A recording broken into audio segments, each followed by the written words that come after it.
Hi everybody and welcome back. Thank you so much for getting involved in commenting on all of my previous videos. I've really enjoyed getting to know Singapore, my country, a little bit more through everybody's opinions and everybody's thoughts. A lot of you are local who are watching this, a lot of you are from other countries as well and sharing your comments and your thoughts. And it's helping me to get to know my country again in a really fresh way. For those of you who don't know, I was born here in Singapore, moved to the UK before I turned 2, and I've returned 2.5 years ago here to Singapore, and since I've been here I've been kind of rediscovering my country, the culture here, the things that I see as wonderful, and actually the fact that I love being here. I feel like I'm right at home.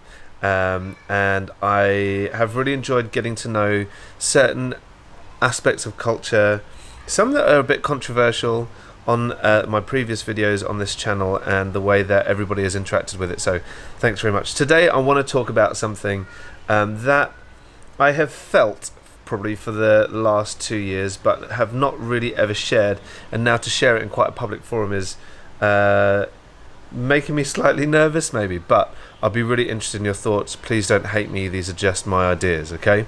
And it is this. I believe, I'm going to be stronger, it's not a feeling, it's a conviction, John T. I believe that a lot of the Singaporean culture needs to be protected. And when I say a lot of it, I probably mean most of it. I'm not politically aligned, just so you know, because I think some of my comments are going to come out and probably feel that way. And I would just like to get people's thoughts and ideas on this topic, as well as your response to my thoughts and my ideas too, if that's okay. Here's the thought, and you'd have seen it in the title anyway. I have been following a few different Instagram accounts that state that they are purposefully going out to show an opposite side to Singapore, and how it should be as a nation, I guess, and how current news, current affairs, things that are portrayed in a particular way, these sites, these pages regularly throw out a very controversial other side to it. I feel like they do more than that, actually. I feel like they create more hate and more unrest in Singapore than is necessary. Perhaps in the name of wokeism, perhaps in the name of being more alert and being more aware. But I think a lot of, well, I'm torn a little bit, and I'm going to share that with you in a minute too, but I think a lot of these things are unnecessary to give such focus to, because they actually create a really divided community and a really divided feel. And you'll probably see it in the comments below, I hope, to get both sides of it, because I'd really like to understand both mindsets. So those of you who may not know what I'm talking about, I'm specifically referring to pages like Wake Up Singapore and their aggressively negative stance, I believe, on culture here and the way things are, particularly on government and on people. Here's my context. In the UK, I feel like media, whether that's social media, whether that's news, whether that's the newspapers, has an unhealthy focus on shaming people.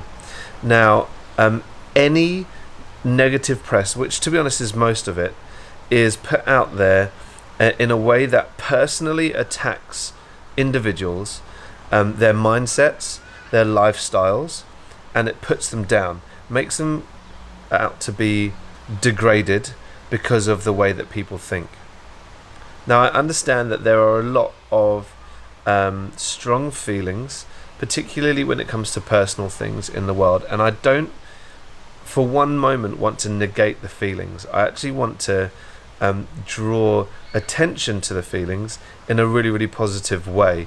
However, I feel like the way that the media, particularly in the UK, that's my other context to Singapore, does it, is a really, really bad way of doing it.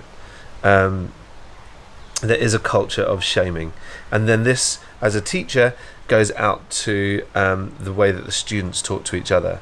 They'll pick on each other, they'll talk about each other's faults as a personal attack on somebody. It'll make them feel bad for who they are, rather than celebrating what they're good at.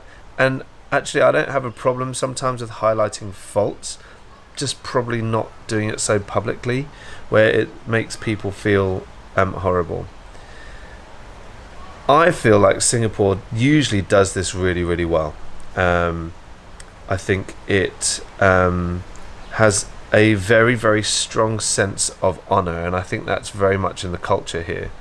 I think some of it can go a bit too far. I think we can talk about that another time. But generally, I think the way that we honour in society here is really, really healthy. I love the way that we, and that goes from media. I think it, because everybody's into the media, right? You watch the news, you scroll through it. There's social media. Largely, it looks after the way that we think of others, and I think it draws a lot of respect. And I feel that the traction that some of these Instagram sites are getting is really unhealthy for our nation. I see how this has impacted people in the UK. Actually, I don't know whether I'm going to get into it now. I have a bit of an issue, and I said it wasn't going to become political, and it's not really political in terms of the way that I'm aligned, because I don't know if I'm really aligned per se. I just have opinions. Someone once told me that opinions, oh dear, am I gonna, yeah, opinions are like a-holes. Everybody has one, and it's all full of, okay, so take it or leave it. This is my opinion. I think that the way that the government does things in the UK is just atrocious. The way that there is the arguments and the way that they just sling insults at each other in Parliament is just disgusting. I just don't get it. It becomes personal attacks on people, and I think that actually sets the precedent for the way the rest of the nation goes. What I really, really respect is the way that even in moments where Singaporean politicians get very passionate, it never becomes a personal slinging match, and they don't just start laying into each other's lifestyles and each other's bad press. They actually talk about policies and what people have said with regards to policies and government and politics, and I think that is such a healthier way of doing things. And I think that is probably the way that it started. So that's the root of the issue perhaps in the UK, and it's filtered through. It's filtered through to the way that sports people, supporters support their teams. They end up slinging personal attacks at players and at each other, and it ends up in disunity, it ends up in division, and it ends up in a really, really unhealthy, broken, nasty society. Singapore here, we have a very small society of 5.5 to 6 million people at the moment. That's the whole nation. Someone, a couple of people actually wrote on the comment section in one of my previous videos, and I really appreciated this. Singapore is a small boat. If you rock it, it will easily topple. And I really, really appreciated that, because I think that the culture here and the good things here, they're fragile. And this is why I feel like Wake Up Singapore and others need to stop, maybe not stop fully, but at least need to ease up on what they are saying and the aggressive nature in which they're putting news out there. I am concerned for this beautiful little country that I love and call home, that it is fragile and that it could tip, and I really, really hope that it doesn't. As I said in previous vlogs, there are things that need to be addressed, and I think there are things that are being addressed and are moving slowly in the right direction. Maybe some that need to move quicker in the right direction, but I don't think the way to go about it is in the way that Wake Up Singapore are doing it.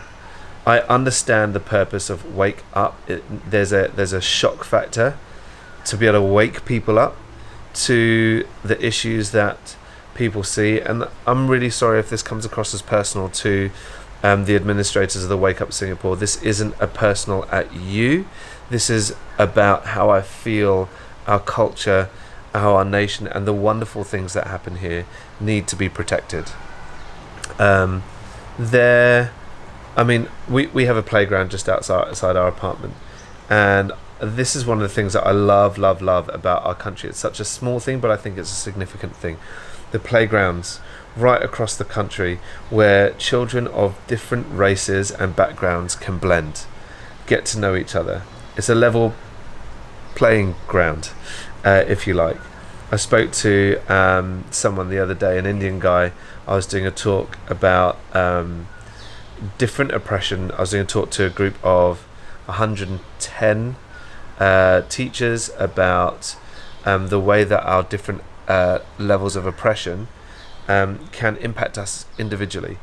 And one of the guys who was there was an Indian, and we were having a chat, Indian Singaporean, or Singaporean Indian should I say, and he said through school and his early stages of school, he did not experience racism at a young age, playground age if you like. He said it crept in high school in particular, and then when he got to NS, he felt that everybody was in the same boat together, level playing field. And his beliefs are the way that he came out of NS and the people that he is surrounded by now, there isn't racism, very, very little racism at least. I know, I've read a lot of accounts and watched a lot of accounts of people whose experience of racism is not a good one in Singapore. And I'd love to be able to help that to get better however I can.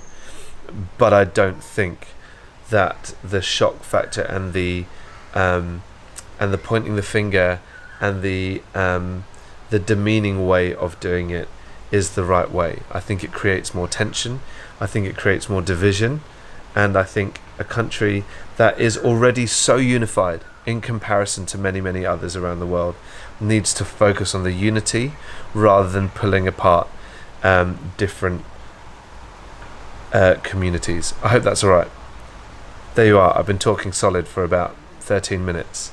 Thank you for sticking with it. It's just pondering, it's just thoughts and ideas, and I really, really appreciate you listening to a little bit, some or all of what I've said. Please comment, please let me know your thoughts and your ideas. Please share with me. I hope you can see that this is not a finished product at all. I'm just thinking and sharing my thoughts. I appreciate you giving me your time. Thank you very much. I've got lots more to share and to consider, and I hope you will join me again next time. Thanks.